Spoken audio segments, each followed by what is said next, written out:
grandiosa, la bellezza di chi l'ha costruita per decenni e decenni e decenni, di chi l'ha finanziata, di chi ci ha pregato, di chi l'ha sognata e di chi finalmente l'ha vista completata.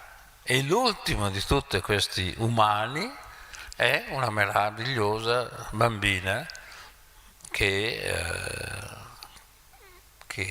ha una dote che dovremmo tutti ammirare, che si chiama sensibilità. Sensibilità vuol dire capacità di lettura attraverso i sensi. E questo io credo che sia, non so se il pontefice lo sapesse prima, comunque era visibilmente emozionato davanti a questa cosa. Ecco, questo io credo che in un mondo appunto che per certi versi è abbruttito, indifferente, non so, stupidamente arcigno, trovare la gentilezza della rivoluzione di Gaudì piuttosto che la gentilezza della spiegazione di una bambina che non può vedere ma che sente più di tanti vedenti, beh, questo io lo trovo semplicemente grandioso e quindi non so chi noi dobbiamo ringraziare, ma insomma forse non dobbiamo ringraziare nessuno e semplicemente ragionare su questo. Credo che se un ragazzo o una ragazza che si esprimono con violenza, che si esprimono con l'idea di dover sopraffare gli altri, vedessero questa bambina così indifesa e così sapiente, beh, forse imparerebbero qualche cosa e forse capirebbero che la violenza è un sintomo di impotenza, mentre una bambina non vedente è potentissima.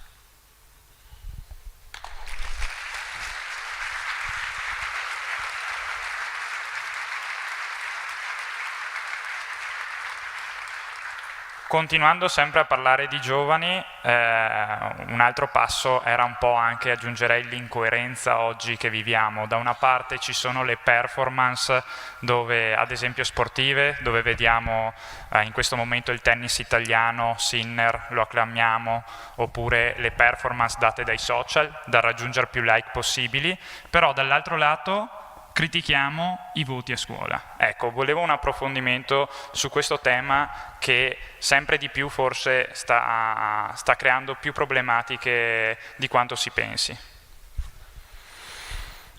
Ma adesso siamo in periodo di esame di maturità, quindi non so se aspettarmi il peggio del peggio, che sarebbe il 99,9% di promossi. Purtroppo credo che di nuovo confermeremo questa percentuale assolutamente demenziale, perché vuol dire che se promuoviamo tutti vuol dire che non promuoviamo nessuno.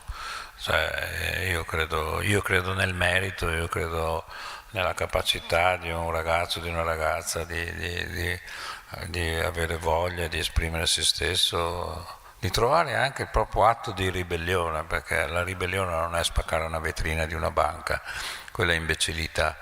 La ribellione è quello di fare qualcosa per se stessi, di seguire la propria via, di volerla fare nonostante i no, nonostante la gente che ti scoraggia. Però sappiamo tutti, se abbiamo ben vissuto la nostra giovinezza, quanto sia difficile emergere.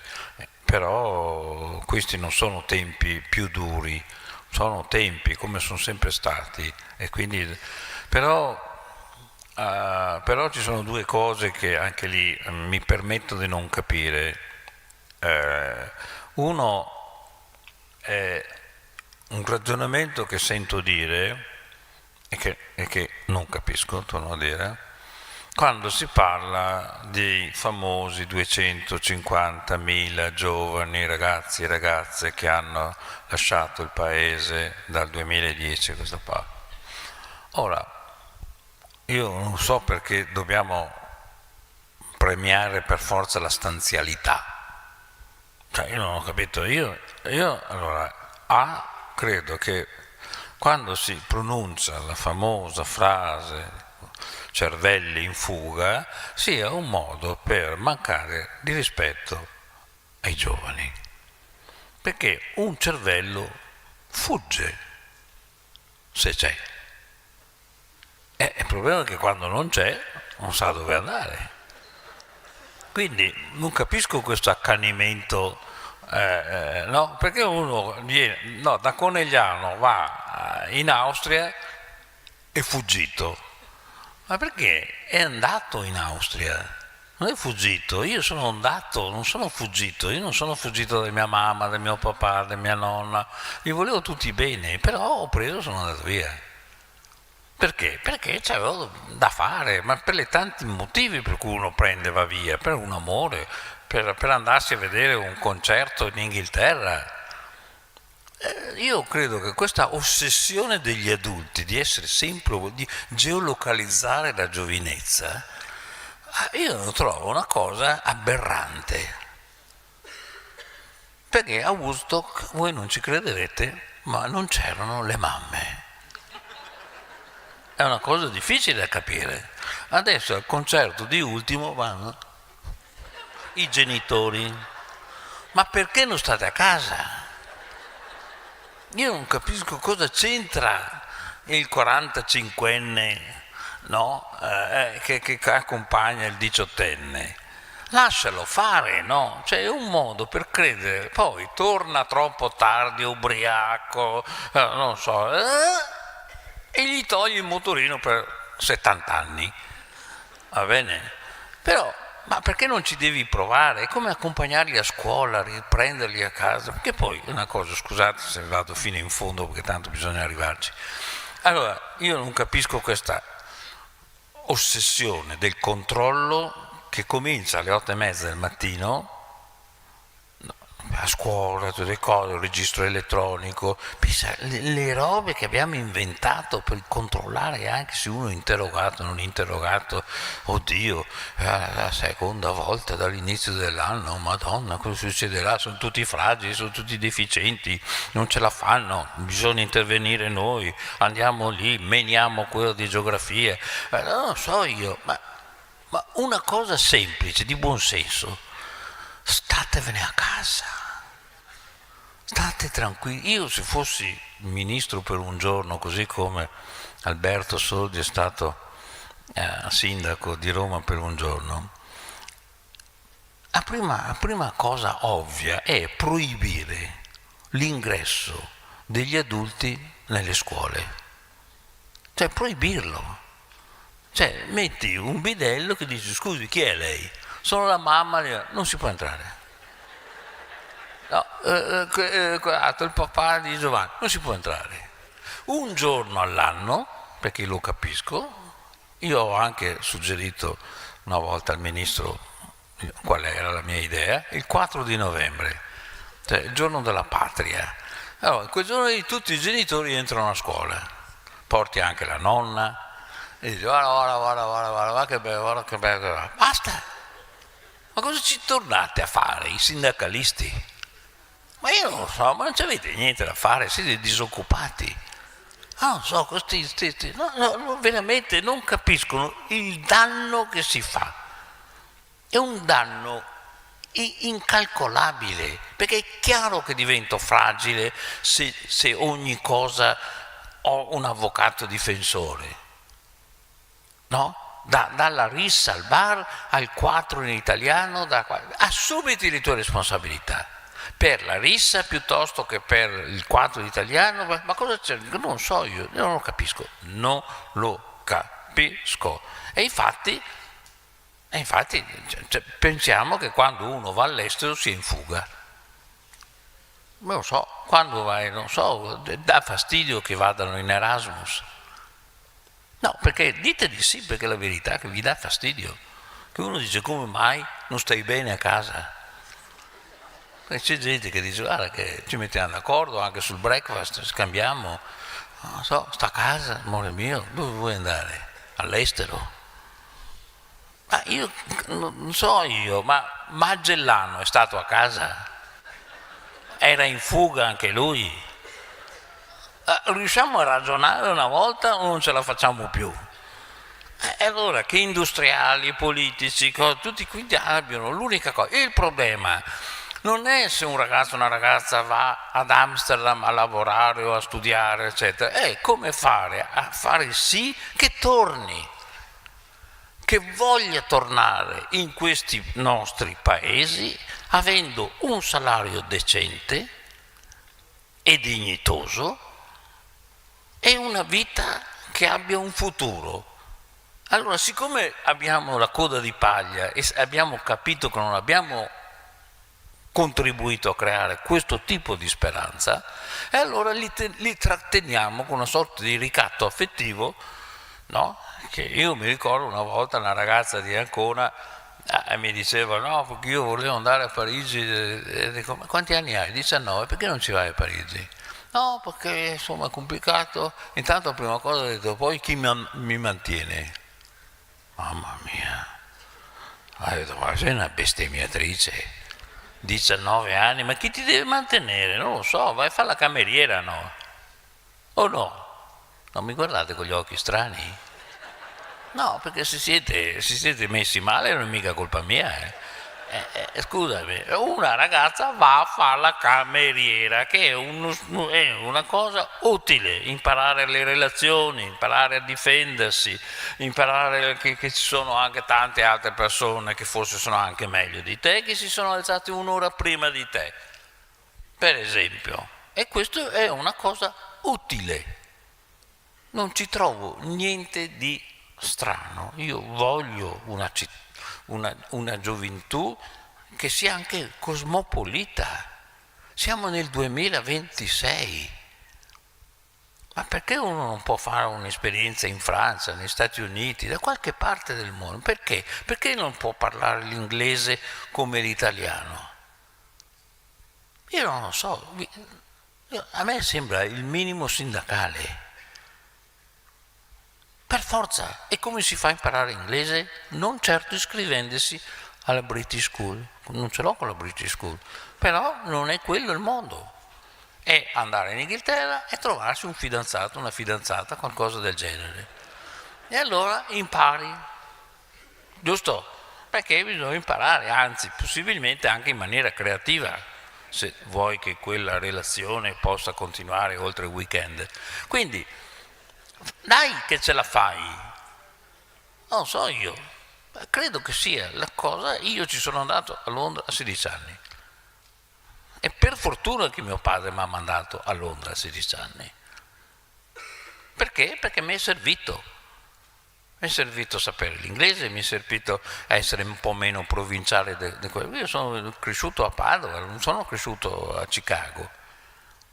E quindi ero un borghese provinciale, cosa dovevo essere? Però piano piano, vedendo questo, vedendo quell'altro, cominci a costruire un tuo mondo, cominci a comunicare con le altre persone. Si sogna anche, dopo un po', quando impari bene una lingua, è quando cominci a sognare in quella lingua. Questa è una vecchia cosa che dovremmo... Quindi non ci vedo niente di strano, non lo so, mi pare un atteggiamento spesso questo di noi adulti eccessivamente, non so, forse dove la protettività è non so, è un senso di colpa, in qualche modo, l'espressione di un senso di colpa degli adulti che non hanno fatto bene il mestiere che devono fare. Gli adulti devono creare i presupposti per un mondo migliore. E i ragazzi devono creare un mondo migliore. Non so da dove si possa cominciare, forse dall'amore, per esempio, volendosi bene, per esempio. E quindi facciamolo. Facciamo, poi possiamo inventare. Perché in una scuola non si parla d'amore?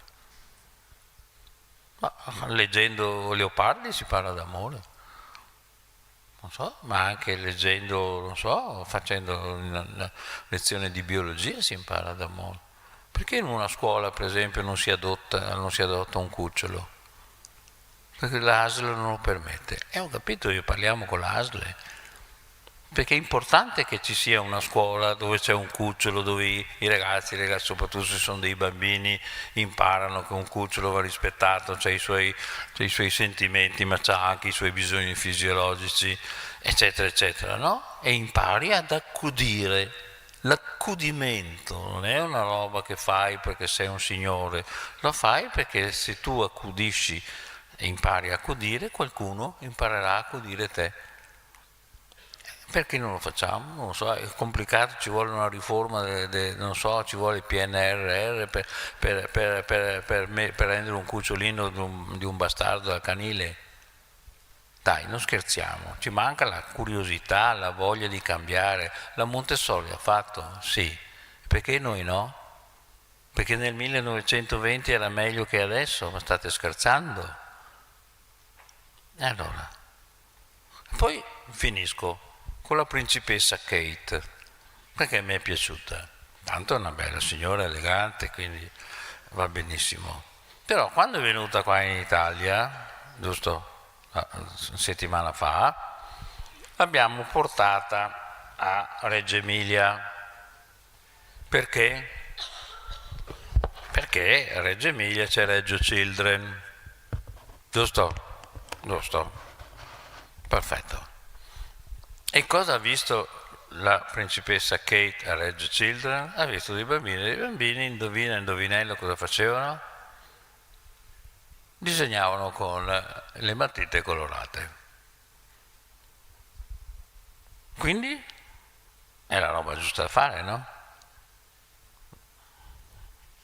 Mi vedo un po' incerti. Allora, se abbiamo detto che questa è la cosa migliore che può accadere a un bambino, perché poi lo facciamo scrollare?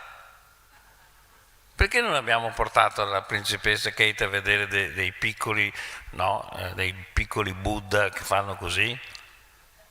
Oh, ci siete o fate i finti? No, perché sto parlando dei vostri figli, o no? E allora, togliete uno schermo e date delle matite, almeno a 6 anni, se non volete che siano rimbecilliti a 42. E se no, però, se proprio vuole saperlo, io ho detto queste cose perché io sono abituato, come ha detto il Presidente, sono abituato a dire quello che penso, poi ognuno si fa l'opinione che vuole. Però l'ho detto, sa chi si è arrabbiato? Reggio Children. Che non ho capito perché. Che secondo me era un modo per complimentarmi con loro, però loro pensano che io faccia il provocatore. Non volevo fare il provocatore, è che Reggio Children è così. Perché tutte le rivoluzioni pedagogiche sono basate sulla creatività, non sull'eseguire cose come tutti. Cioè non devi crescere dei followers, devi crescere delle creature, sono due cose diverse, secondo me. Secondo Musk no.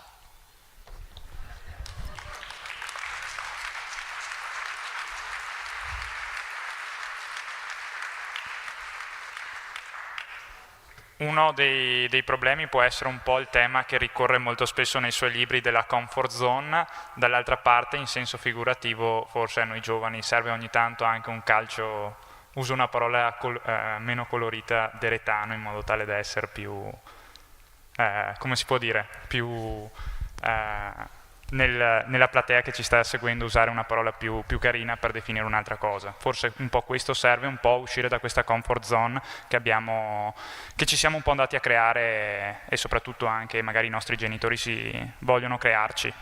Lei cosa ne pensa? Tutto il male del mondo.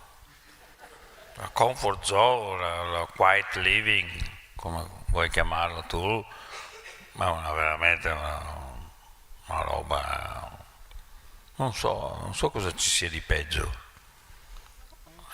Franco, non lo dico allora, siccome per fortuna i ragazzi e le ragazze non sono una categoria sindacale, ma sono tante persone diverse, io circa un anno fa mi ricordo a Cagliari, un teatro magnifico, e alla fine della serata, c'è il filmacopio, sono arrivate due ragazze che ho visto, erano vestite uguali e c'era una scritta qua rossa su una maglietta blu.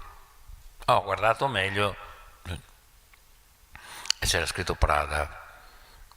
Non ho capito bene se erano delle ragazze, no, subito non ho capito, ho detto, ma voi cosa fate? Perché ben piazzate, le ragazze meravigliose.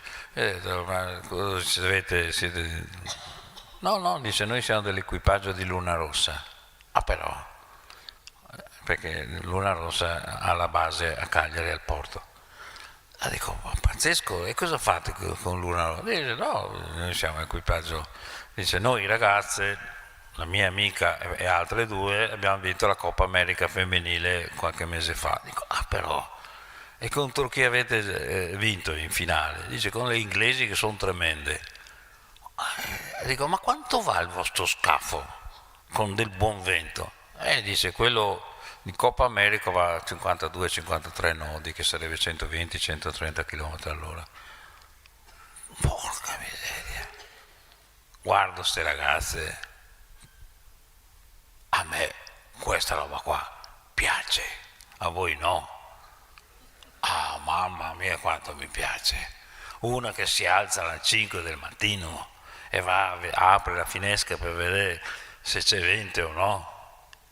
Ma voi vi piace di più una che si sveglia alle 9 meno 5, che arriva in ritardo a scuola sbadigliando e che pensa che studiare sia una sfiga?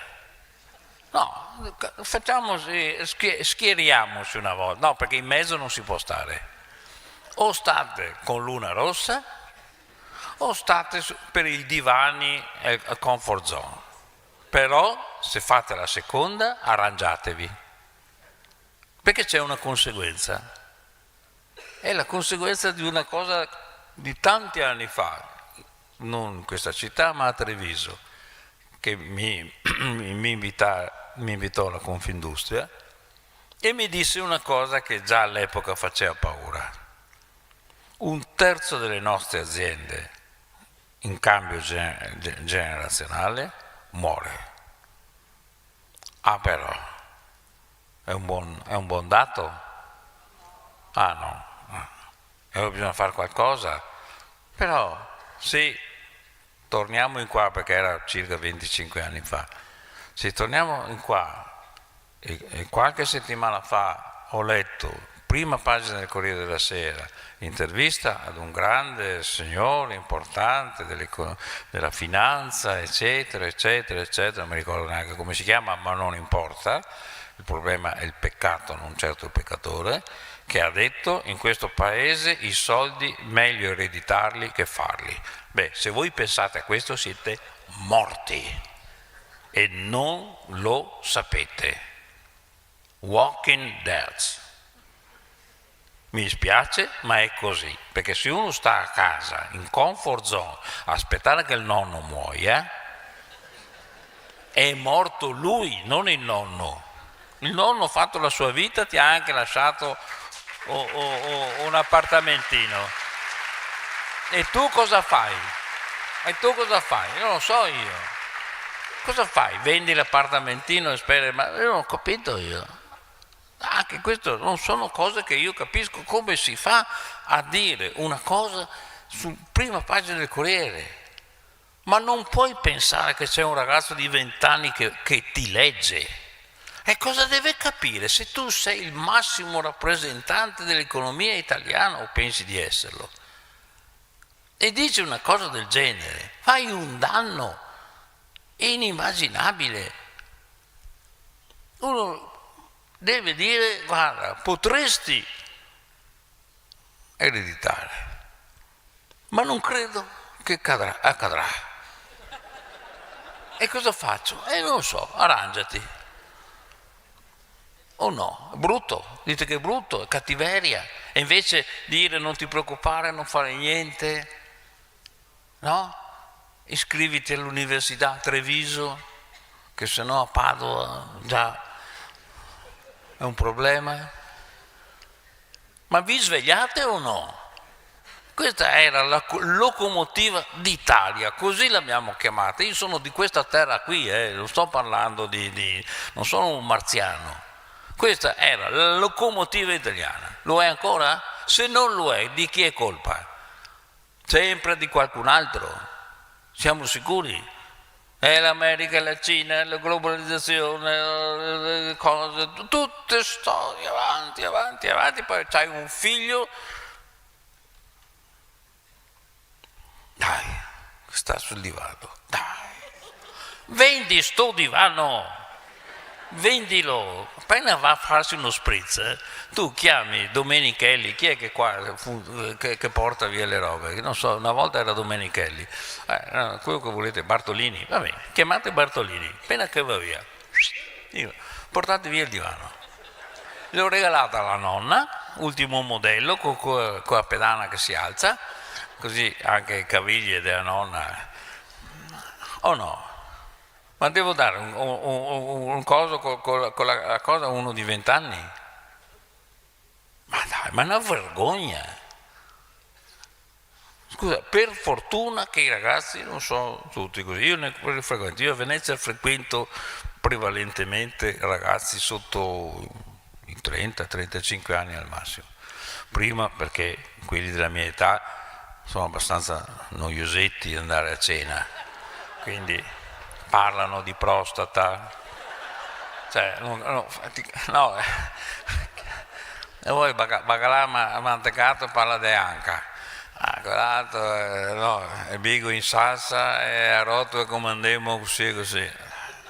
Allora bisogna chiamare un ragazzo, però dopo anche lì prendere anche in giro, perché ragazzi voi dovete anche cercare un po' di ironia, perché se c'è una ragazza come l'altra sera che mi ha detto che c'era delle questioni col moroso eccetera eccetera e ha chiesto alla chat LGBT come si fa col fidanzato, io ho detto guarda,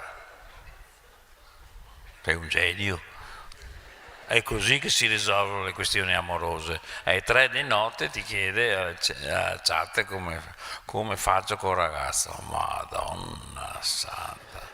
E questi sono miliardi, no, ridete, continuate a ridere, oggi 2000 miliardi di cose, no, le più grandi cose, no, io non ho nessuna cosa, non ho niente a che fare, il mondo è largo, ci stanno tutti, posso dire che uno può anche credere nella propria intelligenza, nelle proprie strategie, e se ti lascia il fidanzato te la cavi magari chiamando una tua amica a fare 4 chiacchiere, non questi qua, un algoritmo che ti dice sta calma,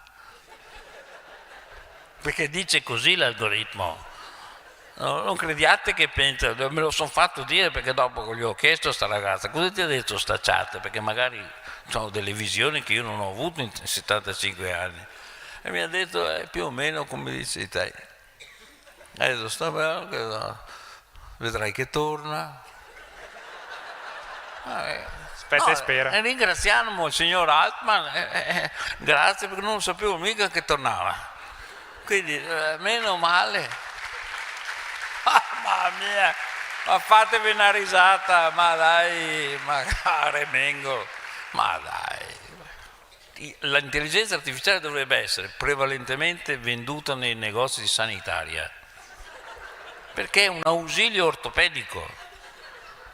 Che uno dice, tu come sei messo? Insomma, non mi ricordo più le robe. Ecco la chat. La chat va bene, ha una certa età, dentro l'RSA, quelli dovrebbero essere i luoghi dell'intelligenza artificiale, ma uno di 20 anni ti devo dire no, cosa devi fare con l'amoroso, col moroso? Arrangiati, vuoi che sappia io? Boh, non so, tu cosa fai? Non so.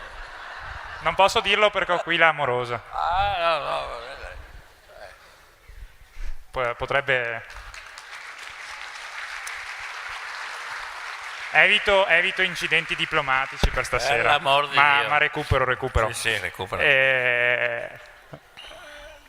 Un tema che lei già accennava prima è il fatto come far tornare questi giovani, e c'è il tema dei sogni, e si ricollega anche a questo discorso dell'intelligenza artificiale, perché da una parte l'intelligenza artificiale è statistica applicata all'informatica, e quindi porta a livellare. Dall'altra parte c'è proprio una cultura che oggi porta a livellare i sogni, e lei scrive proprio che quando che i sogni non si possono livellare, altrimenti significherebbe ucciderli. Ecco, come si può invece tornare a far sognare soprattutto noi giovani? Torno a dire, io credo che ci vogliono gli esempi.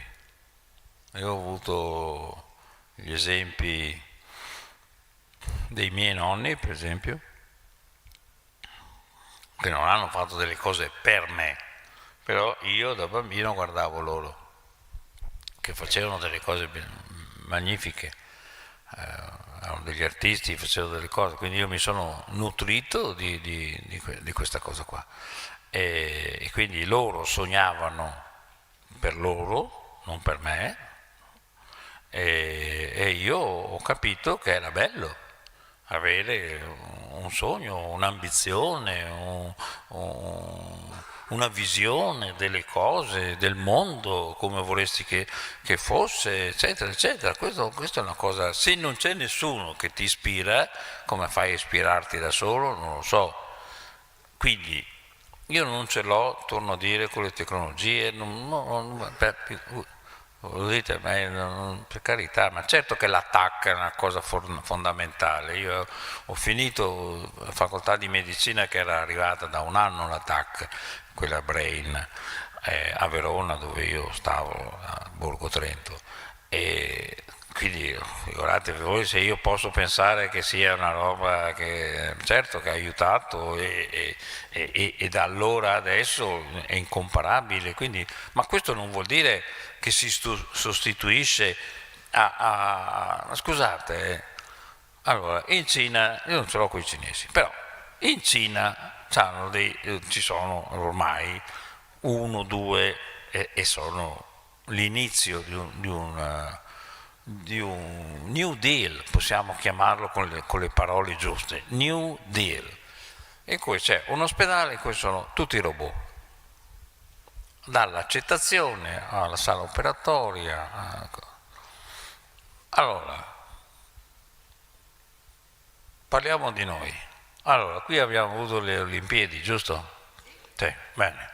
C'è stata una ragazza pazzesca americana che si è buttata in discesa, che qualcuno ha detto che non avrebbe dovuto fare perché aveva un ginocchio già messo male, sì o no? Sì. L'avete salvata? Sì o no? Dove? Qua, a Treviso, giusto? Bene, in un ospedale pubblico. Poi la sorella è andata a trovarla, sì o no? Sì. Ha detto, ma che fighi sti medici di Treviso, sì o no? Venite, ha detto alle ragazze americane, venite qua che c'è da fare, sì o no? Oh, allora se ci fossero stati tutti i robot, ma chi chiamava quella là? Sì o no? Oh, perché? Perché è bello l'ortopedico gagliardo, ti fa anche sangue. Diciamo le cose, oh no, perché è bravo, ti salva, è pure bello, magari anche libero, uno ci fa un pensiero, ma se è 1,80 made in China, che tutti uguali, io non ce l'ho con quei robot, però la flebo preferisco una bella infermierotta, o no? No, siccome mi è capitato di recente e con la signora infermiera mi ha fatto 4 chiacchiere, come va, sì o no? È bello, guarda che mi fa male, cosa mi dai stanotte per dormire? Si chiama umano. Allora, o lo vogliamo noi o ci sono ottime ragioni per inventarsi un altro mondo.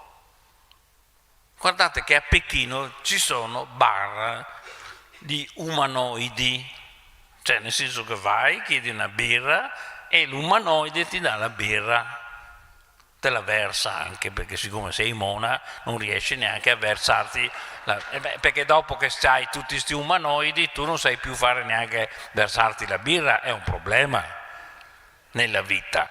Voi vi fidate di uno che non sa neanche versarsi la birra in un bicchiere? E gli dai anche un'azienda. Quindi cosa ci rimane da fare? Non so. Secondo Musk, niente. Perché lui ha detto intelligenza artificiale più robot siamo a posto. E noi cosa facciamo? Qualcuno dice che dobbiamo andare al parco a portare il cane a fare la pipì. Questo sarebbe quello che rimane per noi umani. Insomma, non è una prospettiva eccitante, o no? No, non sto scherzando. Scusate, ma io mi informo, quindi se volete ne parliamo anche, non voglio annoiarvi, però questa è una prospettiva non concreta, assolutamente concreta. Quello che sono riusciti a fare in questi anni di guerra le tecnologie è assolutamente incredibile. Quando è cominciata la guerra tra Russia e Ucraina, i droni erano una roba che si parlava, sì, quei che fanno fotografie sopra il paesino di montagna, pensavamo che fosse quello il drone. Pensate che cos'è oggi un drone? Lo dico non in senso negativo, è uno sviluppo tecnico assoluto. È chiaro che c'è un mercato per tutto questo. E non c'è niente di male che ci sia un mercato in tutto questo, però poi dobbiamo capire in quale mondo noi vogliamo vivere. E quindi dobbiamo metterci d'accordo tra noi umani. E questa è la cosa, perché credo che sia anche per voi. Scusate, i giovani cosa devono andare a fare lavorare? Cosa? Scrittura? Non ci saranno più scrittori, perché non c'è bisogno di avere uno scrittore. Io come faccio? Adesso questo qui l'ho scritto io, giuro, però potreste anche dire non è vero, l'ha scritto la chat. Io ho fatto la prova, c'è un mio amico con uno smanettone, una volta a cena mi ha detto usiamo la chat con Paolo Crepè, dico guarda, è un'ideona. Vai, dice, allora adesso facciamo una cosa, una poesia, come scriverebbe Paolo Crepè una poesia sui giovani. Dico, vai. Dopo 3 secondi è arrivata sta poesia, ma io dico, non che io sia un genio per l'amor di Dio, ma che quella fosse una boiata pazzesca. Qual è la più brutta canzone dei Beatles? Quella fatta con l'intelligenza artificiale. L'ultima è non banale, banalissimissima. Se qualcuno qua dentro conosce la storia dei Beatles sa che ogni canzone è stata una rivoluzione totale.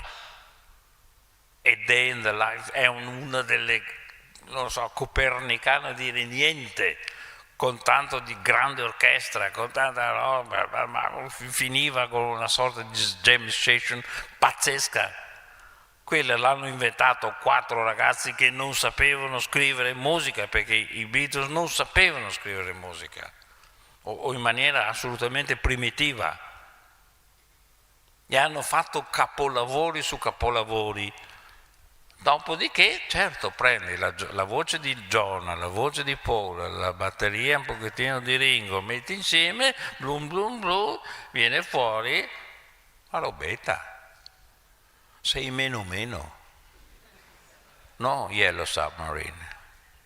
Scusate, io sono dalla parte di Yellow Submarine. Io sono dalla parte della creatività assoluta ed esplosiva, perché quello mi ha aiutato da ragazzo a crescere.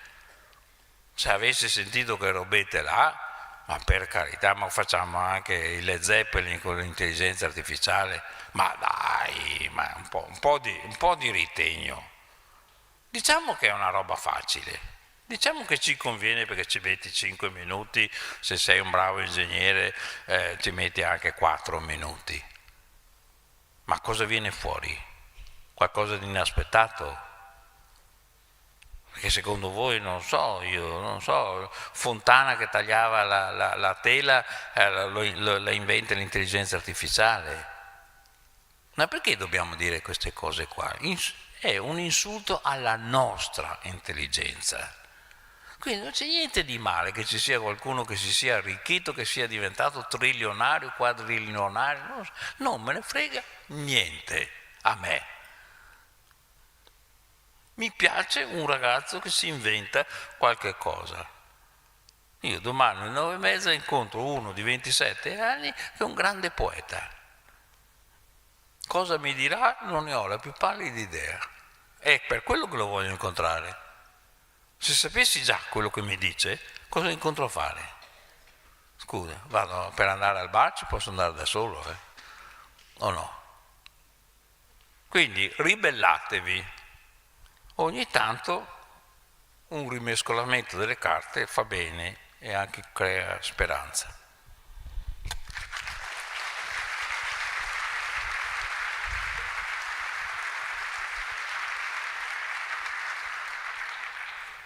Avviandoci verso la fine, due temi che escono molto spesso sono quelli della libertà e del gioco. Quindi come anche sia grandi che meno grandi, il gioco è uno strumento di insegnamento e l'altro è che fin da piccoli essere istruiti alla libertà è fondamentale. Ci può spiegare come? Innanzitutto col tempo. Il gioco richiede tempo e la libertà richiede tempo. La libertà non è un passo automatico, la libertà è l'esercizio delle tue opinioni. Quindi ci vuole del tempo, devi capire cosa accade, per esempio, in un cortile della tua scuola e capire che Marco ha un carattere così e Monica ha un carattere colà. Ci vuole del tempo, osservazione, chiacchiere, relazioni, ma noi la cognizione del tempo l'abbiamo ridotta all'essenziale, men che essenziale. Vi faccio una domanda. Quando è l'ultima volta che avete visto qualcuno che fuma la pipa? Ecco, forse lei, ma lei è un tipo strano. Tutti gli altri suoi concittadini, in tutte le città c'era almeno uno, due o tre negozi di pipe, tabacchi, profumati, colorati. Che cos'è la pipa? Si chiama sinestetica, concezione sinestetica, cioè è un oggetto che conduce tutti i tuoi sensi, tutti, anche qualcosa di più. La pipa non la puoi fumare in fretta, non si può. E quindi fumi la pipa e pensi, fumi la pipa e giri un giornale, fumi la pipa e giochi a scacchi, fumi la pipa e parli con tuo nipote, fumi la pipa e parli con un tuo amico all'osteria o da qualche altra parte. Quindi capisci che puoi fare quei ragionamenti a patto che ci sia un tempo che si chiama di elaborazione. Se io questo lo sottraggo, io vado in automatico, non vado più per associazioni, vado in automatismo, che è il funzionamento tipico di un computer. 01, 01, 01. La pipa ti fa venire in mente dei dubbi su certe cose, faccio bene, faccio male, ci pensi perché stai pensando. Questa cosa qua è molto odiata da una certa cultura digitale. Molto, perché più ci pensi e meno usi la delega nei confronti della tecnologia e meno ti fidi di te stesso. Quindi la libertà è fidarsi di se stessi, essere se stessi. E questo è molto complicato, questo è molto faticoso, questo non è, come posso dire, non è per niente scontato. E quindi non possiamo dare la libertà, visto che voi state facendo un festival, no, sul pensiero libero, non potete dare questo per scontato, perché se uno va 50 volte, 100 volte sui cookies nel telefonino per aprire o un sito, un giornale o qualsiasi cosa, devi andare lì e ci sono le pubblicità di... questo è un banale meccanismo di marketing, ma non è nulla a che fare con la libertà. Quindi quello che a me sta a cuore è continuare a pensare che la libertà sia una declinazione possibile della nostra vita, anche se complicata, difficile. Io sono, per questo sono preoccupato quando sento dire, come ho sentito dire di recente da qualcuno che interpreta questa cultura di cui ho parlato, che per esempio le opinioni sono un problema. No, le opinioni non sono mai un problema. Il problema è quando non ci sono più le opinioni. E io voglio continuare ad ascoltare opinioni. Perché? Perché almeno per ora, fino ad ora, riesco a farmi poi una mia opinione, ascoltando le altre. Questo è una cosa abbastanza elementare. Sì, è elementare, ma torno a dire, deve essere aggiornata. Ecco, allora quando il computer ci chiede l'aggiornamento, ecco, ogni tanto cercate di ricordare che anche la vostra mente ha bisogno di un aggiornamento punto 7, perché forse è venuto il momento per refresh e think, e ce la facciamo. Io sono convinto che ce la facciamo, assolutamente sì. Quindi possiamo anche prendere delle decisioni abbastanza controcorrente, possiamo decidere di andare in vacanza in un posto che non sia instagrammezzabile, ce la facciamo. Io penso che possiamo andare in spiaggia senza fare una fotografia, metterla su Instagram e tutti dicono guarda che sei in spiaggia. Io credo, poi non so se non ce la facciamo più, non so io, guarda che c'è gente, anche tanti giovani che fotografano i cappuccini, state attenti, perché se uno va al bar alle 8 di mattina e fa una fotografia di un cappuccino, vuol dire che è arrivato alla frutta sciroppata, o no? Insomma, adesso con tutto rispetto, per carità, uno c'ha anche le fragilità, però ti manda anche la foto del cappuccino e tu cosa gli rispondi? A tesoro mio una schiuma così era tanto che non la vedevo. Dai, ma per carità, ma... C'è di peggio. Sì, no, immagino, non voglio neanche saperlo. No, non so ci sarà io. il cappuccino col barista che ti ha scritto A come amore, certo. Tesoro, come fai a stare iniziare una giornata senza un cappuccino fotografato, come fai? Ma dico, ma non so, ecco, i grandi, non so, dai, non credo che l'Urid fotografasse i cappuccini, ho questa vaga idea e io mi tengo l'Urid.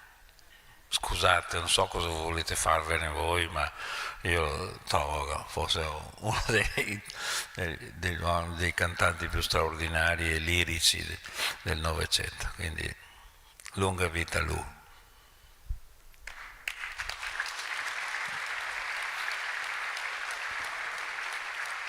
Proprio ricollegandoci a questo tema anche dei social e dell'esposizione mediatica che in pochi anni ha portato a una differenza dove prima c'erano delle persone che erano famose perché erano conosciute e diciamo la maggior parte della popolazione invece viveva nel cosiddetto oblio, oggi lei richiama il diritto invece dell'oblio che non c'è più perché ormai tutti siamo esposti mediaticamente. Ecco, se può un po' approfondire questo tema.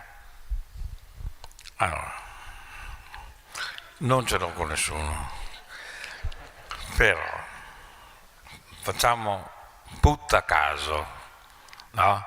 Che tu vai al bar la sera con una persona, va bene? E poco più in là c'è un signore che arriva con una strana montatura degli occhiali, che ha un buchetto qua, dove c'è una telecamerina. E dopo 3 secondi, nanosecondi, sei già su Instagram, tu e la persona che hai con te. Allora, io non ce l'ho con nessuno, non ce l'ho con nessun business, io auguro a tutti una lunghissima vita. Posso pretendere che se vado a cena, se vado a comprare un giornale, non devo essere con una sorta di servizio segreto che mi mette, no, e che mi mette online dopo un nanosecondo? Posso o no? Secondo me sì, e quando la gente comincerà a capire questo, che questo confligge con la nostra libertà assoluta di vado a bere un bicchiere con Monica perché mi interessa a me, ma perché deve interessare al mondo? Questo non è notorietà, questo è voyeurismo. Siamo diventati tutti dei guardoni da buco della serratura. A me non me ne frega niente se quello andato, saranno fatti suoi, ma scusate, mamma mia, ma non è possibile. Cioè, un po' di decenza. Io non credo che questo non comporterà qualche problema, perché secondo me, io non entrerei in un ristorante dove ci sono tutti questi cogliocchiari col buchetto. Cioè, io non ci vado. Ma perché? Perché non ho voglia di andare. Posso decidere io di andare su Instagram o no? O lo deve decidere lei? Scusa, normalmente si chiede il permesso.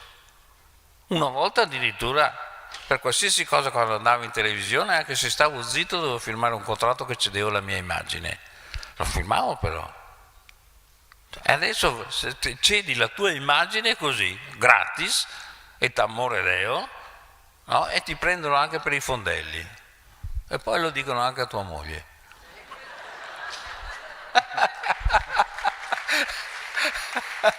Ma dai, ma per carità, ma viviamo le cose, no? C'erano quei due poveretti che sono andati, non so, al concerto dei Coldplay. Poveretti, ma chi gliel'ha fatto fare? Ma capisci che non puoi più fare niente, adesso non so cosa facesse, non mi interessa, però uno può andare a un concerto con chi gli pare a lui senza andare in Eurovisione. Ma scusate, sì o no? Perché se no pensate com'è la vita. Oddio, no, non ci vediamo al bar perché ho visto uno con gli occhiali strani. No, via. No, so, come se uno facesse sempre chissà quali cose terribili, ma uno può anche semplicemente fare quattro chiacchiere con un amico, senza poi parlare di cose molto più delicate come può essere il segreto industriale e tutte queste cose qua. Ma diventa una vita da carcerati, da non so, dove la paranoia, cioè l'idea che chissà, no, e questo è al posto della creatività. Secondo me, perché stare là a guardare gli altri cosa fanno, ti rende la vita micragnosa, piccolina, sei un pigmeo che vivi della vita degli altri.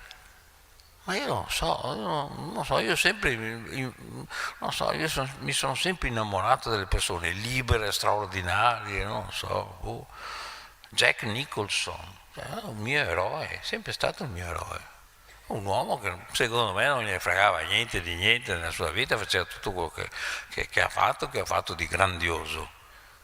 Se adesso uno va a vedere cosa fa, cosa non fa, non so, come gossipari, non so, anche queste trasmissioni gossipare, no?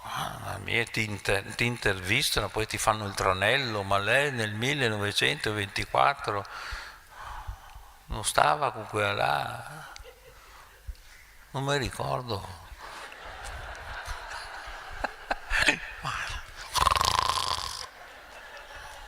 Liberi.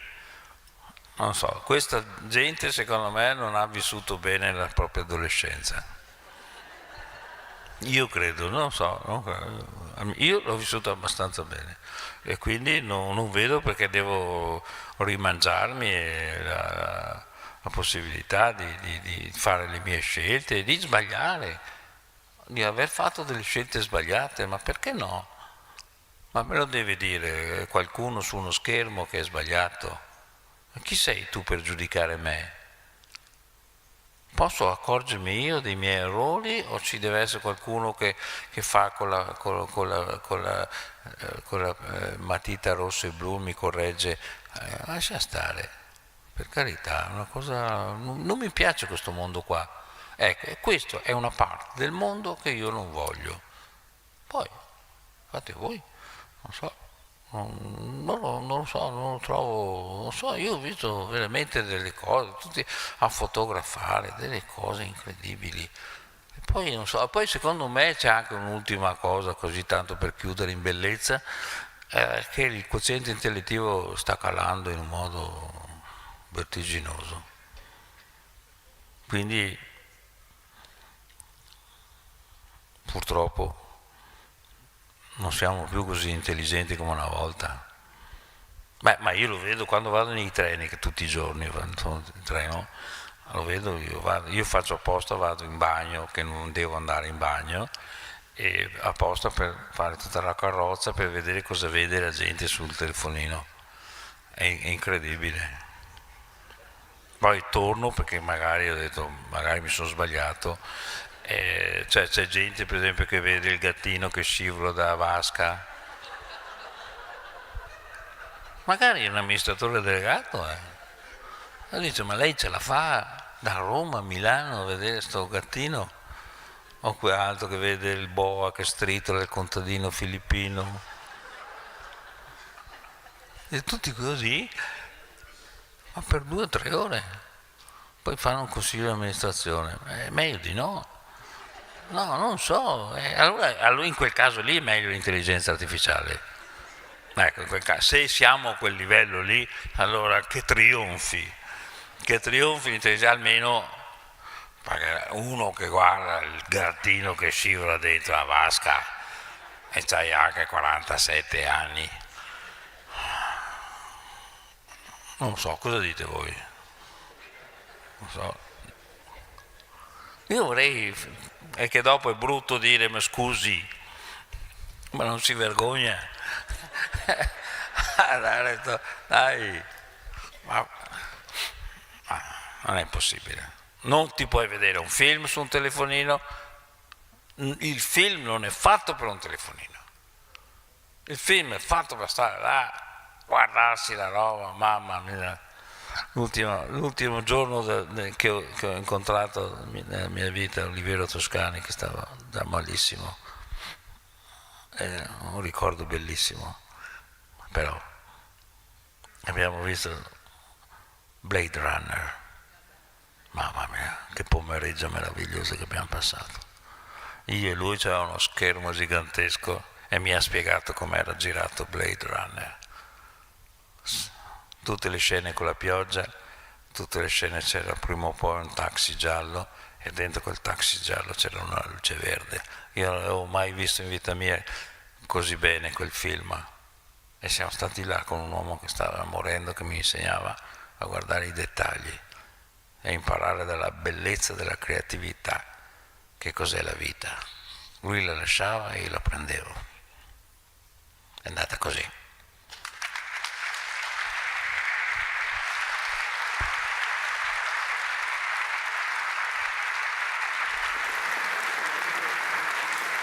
Le chiedo un'ultimissima, se ci lascia, sì, visto anche riprendersi l'anima, un consiglio per i più grandi e per noi giovani. Per l'anima? Intanto già averla è un bel mestiere, avere l'anima, accorgersi di averla, parlare con la propria anima.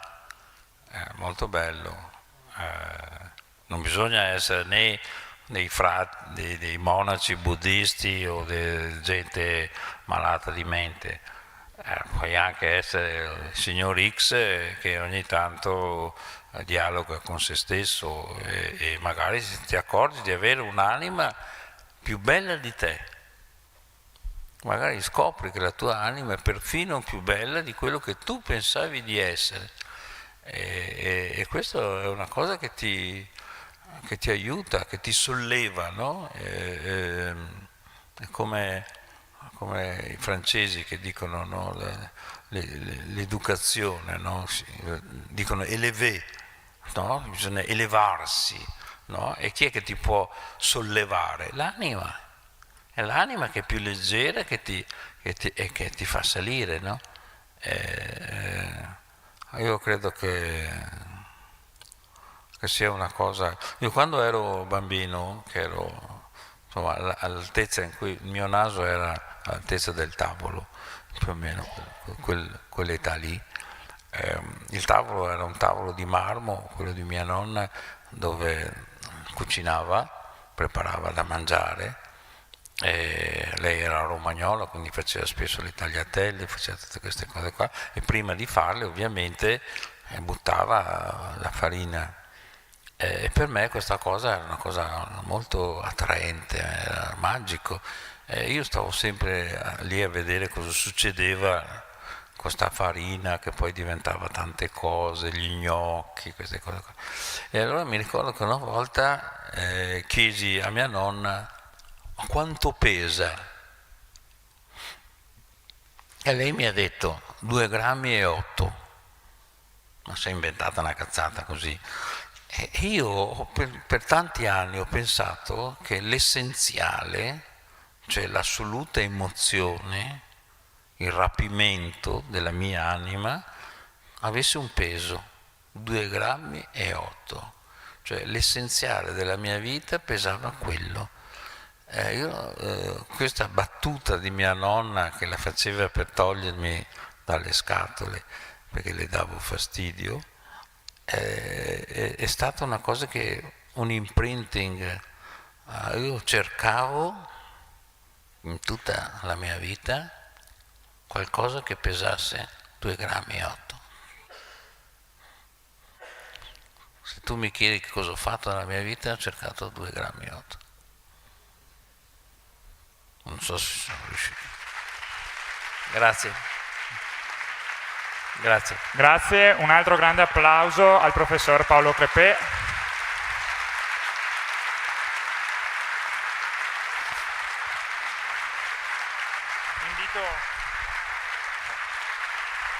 Invito tutti, adesso il professore sarà qui fuori a fare il firmacopie.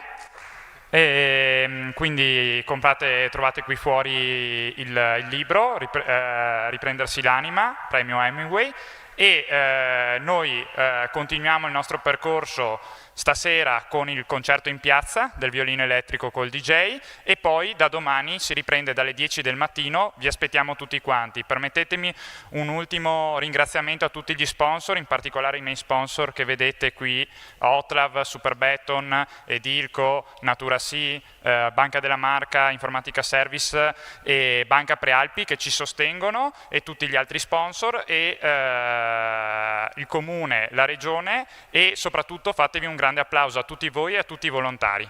Grazie di cuore e che il festival continui. Buona serata.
A Milano è stato celebrato il 107° anniversario della nascita dell'Associazione Nazionale Alpini, una realtà viva con oltre 4.300 gruppi protagonisti nei territori italiani e all'estero.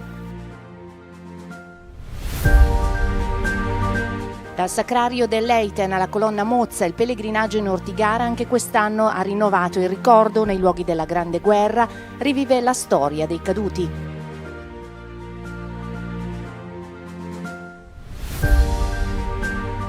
40 ragazzi del campo scuola nazionale di Enego e una decina di altri coetanei hanno raggiunto la Colonna Mozza in occasione del raduno sull'Ortigara, un'esperienza di memoria, storia e condivisione. Con il codice fiscale della Fondazione Ana Onlus è possibile sostenere le attività degli alpini in campo sociale, assistenziale e di protezione civile al servizio della collettività. Basta una firma, nessun costo aggiuntivo per il contribuente.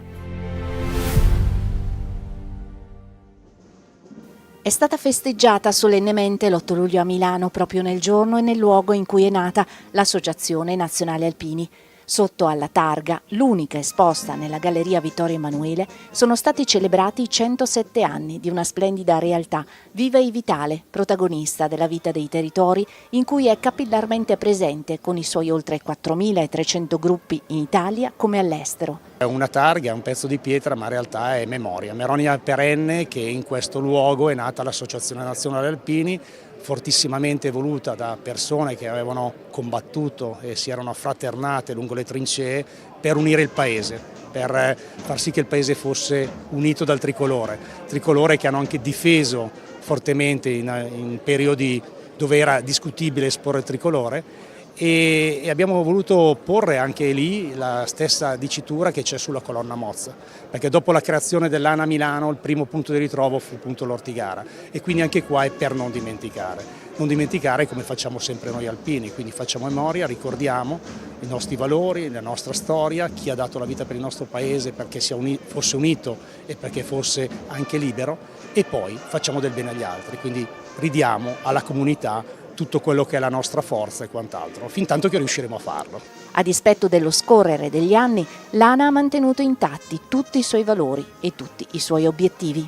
Quello che a me piace sempre ripetere appunto è mantenere fede a quelli che sono gli impegni statutari all'articolo 2 che parla certamente di memoria, di ricordo, soprattutto dei nostri caduti, ma parla anche di attenzione all'ambiente, soprattutto quello montano, e anche e soprattutto parla di solidarietà sia al nostro interno sia soprattutto verso chi ha bisogno e nelle emergenze gli alpini, io credo che l'abbiamo visto non solo nelle emergenze, voglio ricordarlo quest'anno anche nelle Olimpiadi e Paralimpiadi, abbiamo risposto presenti, abbiamo dato una mano, abbiamo fatto in modo che la nostra Italia, la nostra gente possa guardare con orgoglio anche queste attività.